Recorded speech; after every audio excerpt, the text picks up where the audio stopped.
How hard is it to charge a computer? Oh, it is so hard. It drives me crazy. It's so hard. Look at, I gotta pick this up. Oh, it just let me.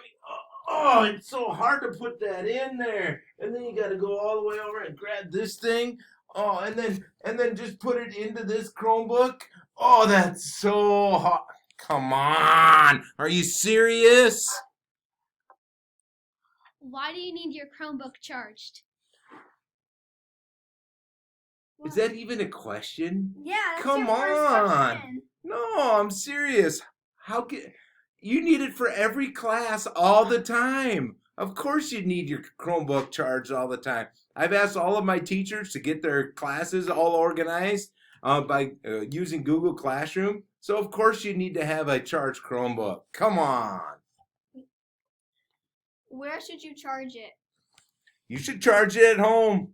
We don't have enough electrical supplies like this. We don't have enough of them around school so that we can do this for everybody. And if we end up having to get all the carts like you guys did back in fifth grade, that would mean that all of them would stay here all of the time. And I don't think anybody wants those Chromebooks here all of the time. How could you remember to charge it? Well, like I told everybody this morning, as soon as you get done watching this video, teachers, I'm going to give you permission to have everybody get their cell phones out and then set a reminder. All you need to do is set a reminder at 7:30 or 8 o'clock at night. As a reminder, Sunday, Monday, Tuesday, Wednesday, and Thursday night, plug in your Chromebook. Simple.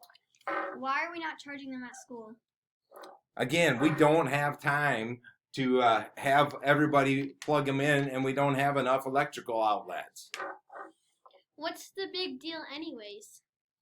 The big deal is it wastes a lot of time, and you guys know it.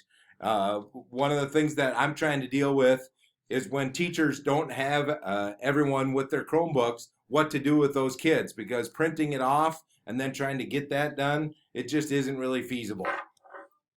What will happen when you don't charge a computer? Like we have done in the past, we're always asking that students are sent to the office to sign the responsibility form, at which point, when I notice that there's a trend with a kid, I make a contact and I'll usually assign a detention, at which point people have to sit here for 45 minutes, and nobody wants to do that either. But I'm tired of it. I'm tired of people wasting their time, especially when we've been giving you this opportunity to utilize those computers. So the only other thing is we need to stay safe.